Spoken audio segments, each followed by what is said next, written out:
के लेक्चर में हम पढ़ेंगे सॉल्यूशन चैप्टर के एनसीईआरटी क्वेश्चंस। सो पहला क्वेश्चन है define the term solution. Solution का मीनिंग होता है कि ऐसा मिक्सचर जो होमोजीनियस हो। होमोजीनियस का मतलब होता है कि जिसके अंदर वन फेज दिखे। वन फेज का मतलब होता है जैसे पानी के अंदर नमक डाल दीजिए, वाटर प्लस NaCl, इसके अंदर NaCl नहीं दिखेगा, ओनली वाटर दिखेगा, सिर्फ एक फेज दिखेगा। अगर हमको दो फेज दिखते तो उसको बोलते हैं हेट्रोजीनियस मिक्सचर। सिर्फ होमोजीनियस मिक्स जैसे पानी प्लस ऑयल, इसके अंदर हमको दो फेज दिखते हैं तो ये सॉल्यूशन नहीं है, ये सॉल्यूशन है। पूछा हुआ how many types of solutions are formed. हमारे पास बहुत सारे प्रकार का सॉल्यूशन होता है, बट जो एनसीईआरटी मानती है वो कहती है कि हो सकता हो सॉल्वेंट सॉलिड हो सकता हो सॉल्वेंट लिक्विड हो सकता हो सॉल्वेंट गैस हो। तो तीन प्रकार से वो इसको डिस्कस करती है। Right briefly about each type with an example. Examples पीछे थ्योरीज में हमने बहुत सारे देखे, एक दो एग्जाम्पल आगे आएंगे, हम उसको डिस्कस करते रहेंगे। ठीक है, जैसे क्वेश्चन यहाँ पे लिखा give an example of A solid solution in which the solute is a gas. माने सोल्यूट तो इसके अंदर गैस है और सॉल्वेंट इसके अंदर सॉलिड होना चाहिए। तो ऐसा सॉलिड जिसके अंदर हल्की हल्की गैस भरी हो वो या तो PD या PT विद H2 गैस। देखो इसके अंदर गैस जो है वो कम होती है और इसके अंदर सॉलिड भी है। नहीं तो एक क्वेश्चन आता है प्यूमिस स्टोन करके। प्यूमिस स्टोन कैसा स्टोन होता है? एक पत्थर होता है, उसके अंदर हल्का हल्का पोर्स होते हैं जिसके अंदर कोई भी गैस अंदर जाके बैठ जाती है, बट उसको हेट्रोजीनियस मानते हैं ये। सो अगर सही एग्जांपल देना तो ये दे दीजिए PD विद H2 गैस। सो पहला क्वेश्चन है define the term mole fraction. Question number 3 हमारे पास है मोल फ्रैक्शन। तो मोल फ्रैक्शन के नाम से समझ में आता है कि ऐसा फ्रैक्शन जो मोल्स का हो। अगर हमको A का फ्रैक्शन चाहिए, zeta is equal to Na divide by Na plus NB। Na मतलब A के मोल्स, B मतलब B के मोल्स। अगर हमको जीटा B निकालना होता तो जीटा B कैसे निकलता? B के मोल्स डिवाइडेड बाय A के मोल्स प्लस B के मोल। मोलैलिटी, मोलैलिटी का मतलब होता है number of moles of solute, number of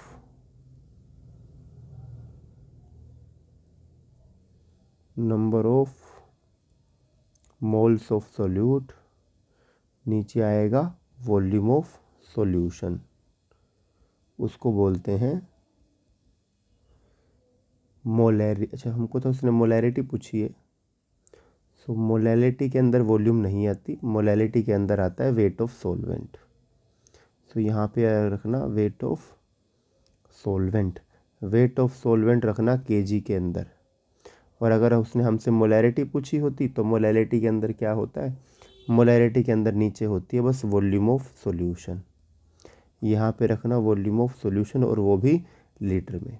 mass percentage पूछें तो फॉर्मूला होता है obtain mass divide by total mass into 100। इनको हम बहुत ज़्यादा डिटेल इसलिए नहीं पढ़ रहे क्योंकि ये सारा थ्योरी का हिस्सा है। थ्योरी के अंदर बच्चा इसको पढ़ के यहाँ तक ही पहुँचता है, और अगर थ्योरी में उसने नहीं पढ़ रखा तो पहले उसको थ्योरी पढ़नी चाहिए, जब जाकर के एनसीईआरटी क्वेश्चंस ट्राई करो। या हम ज़्यादा डिटेल में उसको पढ़ेंगे जो थ्योरी के अंदर हमने नहीं पढ़ रखा होगा। अब अगला क्वेश्चन है concentrated nitric acid was used in the laboratory work, ये रहा 68%। ये है given weight of solute W2 nitric acid by mass in aqueous solution. What should be the molality, what should be the molarity M निकालना है of such sample of the acid if the density of the solution. ये बात याद रखना, density solution की होती है ग्राम per ml में दे रखी है। तो इसको सोल्व करने के लिए क्या करो, जाते ही पहले मोलैरिटी का फॉर्मूला लिखो W2 by M2 divide by volume. Molarity तो निकालनी ही है, गिवन वेट हमको दे रखा है W2 हमको गिवन है 68 gram divide by molar mass. HNO3 का नाइट्रिक एसिड का मोलर मास हमको याद होना चाहिए। कैसे निकालते हैं? इसका मास 1, इसका मास 14, एक ऑक्सीजन का मास 16, 3 का आएगा 48, सबको ऐड करोगे तो आंसर आएगा 63 डिवाइडेड बाय वॉल्यूम। वॉल्यूम हमको पता नहीं तो density is equal to mass upon volume. Density हमको गिवन है 1.50 gram per ml must be equal to mass. Mass अब 100 ग्राम होगा, क्यों? क्योंकि यहाँ पे लिख दिया ना 68%। 68% का मतलब होता है कि 68 ग्राम तो सोल्यूट होगा और रिमेनिंग 32 ग्राम सॉल्वेंट होगा, दोनों को मिला करके 100 ग्राम बनेगा, उसको हम सोल्यूशन का मास लिखेंगे। यहाँ पे आएगी वॉल्यूम। अब ग्राम से ग्राम काट दीजिए, वॉल्यूम इधर जाएगी 100/1.504, ये आ गया ml, ये वॉल्यूम आ गई। इसको यहाँ पे जाके रख देना 100/1.504, इसको 1000 से डिवाइड ज़रूर कर देना ताकि तुम्हारा आंसर मोल पर लीटर में निकल आए। आंसर खुद कैलकुलेट करेंगे भाई। फिफ्थ क्वेश्चन एग्जैक्ट सेम, कुछ चेंज नहीं है। ये क्वेश्चन थोड़ा सा डिटेल है, इसको हम अलग से सीखेंगे। इसके लिए हमको एक थोड़ा सेपरेट पेज भी चाहिए, इसको सीखेंगे अभी। इसके लिए अभी हमको एक पेज चाहिए था ब्लैंक, वो हमने इसको ले लिया। अब क्वेश्चन देखिए क्या पूछता है। क्वेश्चन पूछता है कि HCl जो है वो रिएक्ट करा है NaHCO3 प्लस Na2CO3, दोनों को मिला के इनके एक मिक्सचर से, और मिक्सचर का वेट कितना है 1 ग्राम। क्या 1 ग्राम NaHCO3 का वेट है? नहीं। क्या 1 ग्राम Na2CO3 का? नहीं। 1 ग्राम इन दोनों का वेट है। अब क्या करो, पहले तो इसका वेट एज्यूम कर लो। इसका वेट मान लीजिए x ग्राम, तो इसका वेट होगा 1 - x ग्राम। अब थोड़ा सा क्वेश्चन रिपीट करते हैं। क्वेश्चन ये कहता है कि HCl की कितनी वॉल्यूम यूज़ करूं ताकि वो इस 1 ग्राम मिक्सचर से कंप्लीट रिएक्ट कर जाए। मतलब क्या है? मतलब है 1 ग्राम जो मिक्सचर हमारे पास रखा हुआ है, अगर ऊपर से HCl डाल दें ना, ऐसा तो है नहीं कि HCl डालते जाएंगे। HCl की कितनी लिमिट डालें, कितनी वॉल्यूम डालें, वो हमको चाहिए। वो कैसे निकालें जी? तो मोलैरिटी हमको गिवन होती है, molarity is equal to number of mole divided by volume. उसने पूछा है कि HCl की कितनी वॉल्यूम यूज़ करें। इसका मतलब है कि कोई मेरे को नंबर ऑफ मोल दे दे और मोलैरिटी दे दे, मैं निकाल दूंगा। मोलैरिटी कहाँ से आएगी? मोलैरिटी तो गिवन होती है, गाढ़ापन। नंबर ऑफ मोल कहाँ से आएंगे? वो तुमको निकालने हैं। अब सारी जर्नी नंबर ऑफ मोल निकालने की है, फिर थोड़ी देर के बाद सीखेंगे ऐसा क्यों कर दिया। देखो, HCl जाएगा, वो पहले थोड़ा सा NaHCO3 से रिएक्ट करेगा, प्रोडक्ट में बनना चाहिए NaCl प्लस H2CO3। ये ऑलरेडी एक बैलेंस्ड इक्वेशन है। तो यहाँ से बात याद रखना, जितना NaHCO3 है उतना ही HCl यूज़ होगा। अगर इसका 1 मोल खर्च हुआ है तो इसका भी 1 ही मोल खर्च होगा।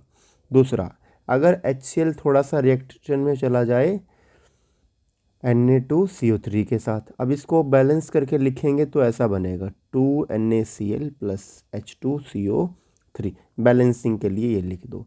अब यहाँ से फिर बात पकड़ो, जितना Na2CO3 खर्च होगा उसका डबल यहाँ पर HCl खर्च होगा। तो HCl के कितने मोल खर्च हुए? देखो, HCl के कुछ मोल तो यहाँ खर्च हो जाएंगे NaHCO3 से रिएक्शन करने में, कुछ मोल Na2CO3 से खर्च हो जाएंगे। अब क्या करूँ? अब अगर कोई मुझे ये बता दे कि NaHCO3 के कितने मोल हैं और Na2CO3 के कितने मोल हैं, उसके हिसाब से मैं HCl की मोल निकाल लूँगा। फॉर एग्जांपल, जैसे मुझे पता नहीं है, मैं क्या करता हूँ, मैं मान लेता हूँ कि यहाँ पे इसके थे Y मोल्स। इसको थोड़ा सा पहले साफ कर लो, ठीक है, जैसे भी मुझे पता नहीं है। तो मैं मान लेता हूँ कि यहाँ पर NaHCO3 के Y मोल्स हैं, तो HCl के भी कितने लगेंगे? Y moles. और यहाँ पर मान लो Na2CO3 के कुछ मोल मान लो, Na2CO3 के मान लीजिए Z मोल्स, Z नहीं P मान लो, P मोल्स। तो HCl के कितने लगेंगे? ट्वाइस। तो अब HCl के कितने मोल खर्च हुए? HCl के देखो Y मोल तो खर्च हो गए थे NaHCO3 से रिएक्शन करने में, तो Y मोल तो खर्च हो गए यहाँ पे, प्लस ट्वाइस ऑफ P, मतलब अगर यहाँ P मोल लगे ना तो इधर 2P मोल लगे होंगे, तो 2P मोल खर्च हुए HCl के Na2CO3 से रिएक्शन करने में। तो बस कोई मेरे को Y और 2P की वैल्यू दो, मैं रख दूं, ख़त्म। Y क्या चीज़ है? Y है number of moles of NaHCO3 plus, और 2P क्या है? 2P है number of moles of Na2CO3। ठीक है जी। अब क्वेश्चन करने की हम कोशिश करते हैं। अब देखिए जी, उसने बोल रखा है क्वेश्चन के अंदर, क्वेश्चन एक बार रीड करवा देता हूँ। उसने बोला containing equimolar amount of both, मतलब Na2, यहाँ पे NaHCO3 लिखा हुआ है और यहाँ पे लिखा Na2CO3, मतलब दोनों का इक्विमोल है, मतलब बराबर मोल है। मोल कैसे निकालते हैं? अब उसने जब बोल ही दिया दोनों के इक्विमोल हैं तो क्या करूँ, NaHCO3 इसके मोल निकाल लो, मस्ट भी इक्वल टू होगा Na2CO3, दोनों के मोल इक्वल तो हैं ही, तो इक्वल रख दो। कैसे रखें? गिवन वेट, इसका कितना मान रखा था, x ग्राम डिवाइड बाय इसी का मोलर मास, इसका मोलर मास होता है 84 इज इक्वल टू, इसका गिवन वेट होगा 1 माइनस एक्स डिवाइड बाय इसका मोलर मास होता है 106। इसको क्रॉस मल्टीप्लाई करके x की वैल्यू सोल्व कर लो। थोड़ी सोल्व करनी सिखा देता हूँ। 106x इज इक्वल टू, ये इधर जाएगा 84 माइनस 84x, सोल्व कर लो इसको। 190x is equal to 84, then the value of x must be equal to 84 divided by 190। अगर इसको डिवाइड करके सोल्व करें तो सॉल्यूशन मैं बता देता हूँ कितना आता है इसके अंदर। The value of x will be 0.5579, 0.55 ले लेंगे, इतना बड़ा लेने की ज़रूरत नहीं है। और जाओ, अब तुमको x की वैल्यू आ गई 0.05। अब यहाँ क्वेश्चन पढ़ो, हमको HCl के क्या चाहिए थे, y क्या थे, y थे number of mole of NaHCO3। NaHCO3 के मोल कैसे निकलेंगे, निकले हुए देखो, x/84, x की वैल्यू तो आई गई 0.55 डिवाइडेड बाय 84 प्लस, और ये 2p, p क्या था, p थे Na2CO3 के मोल्स, वही निकले पड़े हैं, ये रहे, यहाँ पे रख दो 1 minus x divide by 106, x की वैल्यू पता ही थी 0.55। लो, अब टोटल मोल्स आ गए HCl के, इन दोनों को ऐड करोगे तो total moles of HCl will be, इनको मैं एक बार ऐड कर दूं, इनके मोल्स आएंगे 0.015। तो यहाँ पे जाओ, ये देखो फॉर्मूला लिखा हुआ था,